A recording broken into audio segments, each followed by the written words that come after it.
berdasarkan protein S, bukan perubahan yang terjadi di seluruh virus. Jadi sesuai dugaan kita bahwa itu tidak ada hubungannya sama strain. Itu hubungannya hanya terhadap protein S. Dan protein S tidak akan banyak pengaruhnya untuk mempengaruhi sifat virus. Itu. Sehingga apa yang ada di grafik tersebut hanya perkiraan, dan itu tidak, sekali lagi, yang menyebutkan itu menular lebih cepat 500% sama sekali tidak berdasarkan fakta nyata. Hanya berdasarkan perkiraan terhadap protein S saja, bukan terhadap total virus. Itu. Dan itu juga karena mungkin sampelnya ngambil dari swab ya Pak? Dan itu juga didapat karena sampelnya didapat dari mana? Dari swab. Kenapa masalahnya dengan swab? Karena swab hanya terpapar. Pada saat ada paparan di hidung diambil, sampean bisa dapat semua varian dan semua virus apapun yang sampean pengen. Mulai dari ortomyxovirus, paramyxovirus campuran, adenovirus juga, sampai terakhirnya nanti bisa dapat COVID varian apapun bisa didapat di lubang hidung. Kalau sampean mau fair melihat apakah itu benar menginfeksi atau tidak, maka ambil sampel dari dahak dan lakukan penelitian terhadap mixed infection di dahak. Karena dahak mencerminkan shedding sesudah ada replikasi virus di dalam tubuh, kemudian bisa keluar lagi. Shedding itu Nyebar. Jadi kesimpulannya adalah, ya kan? Oh, satu lagi.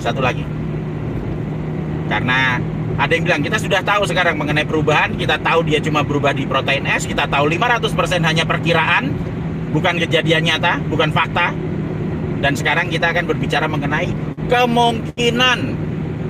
kemungkinan kemampuan virus dari vaksin sehingga vaksin tidak mempan. Nah, betul itu. Oke? Kenapa vaksin bisa tidak mempan? Simple.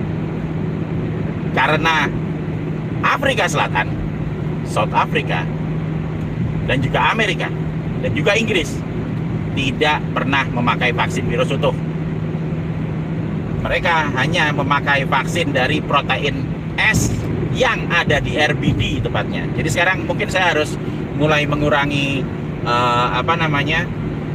istilah untuk protein S. Amerika, Inggris, dan juga Afrika Selatan itu memakai vaksin berbasis protein RBD. Sehingga apa yang terjadi?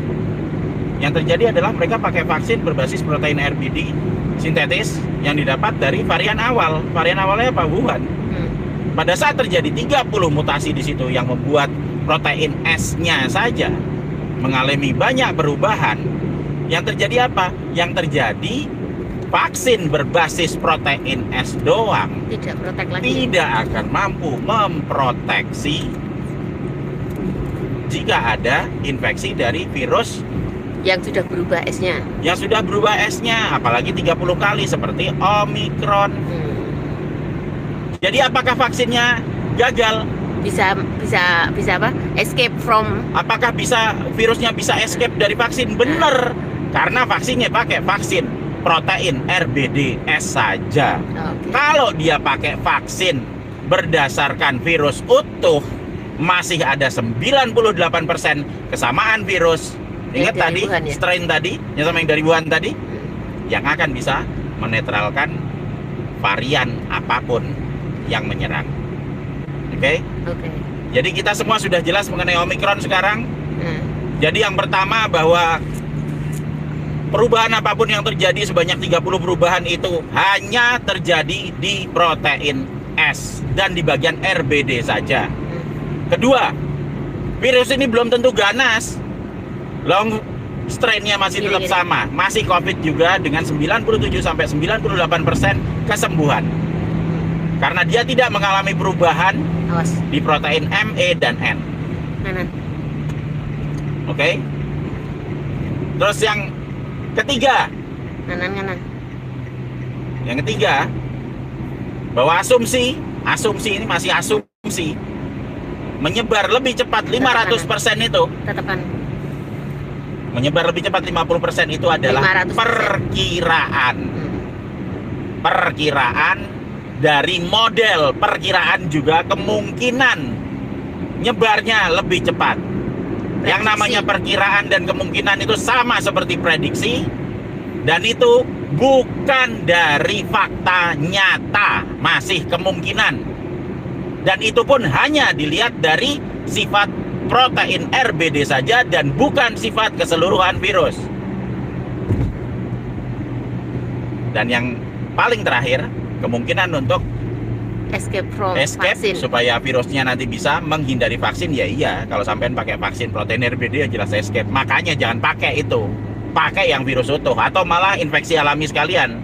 Karena infeksi alami juga akan membuat tubuh kita kenal terhadap virus utuh dan akan membuat tubuh kita memberikan respon antibodi berbasiskan virus utuh. Oke? Terima kasih. Jadi penyintas sama yang vaksin virus utuh sama aja. Penyintas Sudah kebal. dan sama. juga yang divaksin virus utuh akan kebal terhadap varian apapun dari COVID. Oke. Sekali lagi, penyintas dan yang divaksin virus utuh yang memiliki sel memori terhadap seluruh antibodi untuk virus utuh akan kebal terhadap varian apapun yang masuk. Oke, sudah jelas. Jadi nggak perlu khawatir ya? Nggak Pak? perlu khawatir sama sekali. Buat media-media, biarkan saja nanti mereka berasumsi, tapi kita rakyat tetap belajar, kita rakyat tetap paham, dan rakyat tidak pernah takut terhadap serangan virus apapun. Dan kita akan bisa menghadapi gelombang apapun yang datang ke Indonesia. Makasih.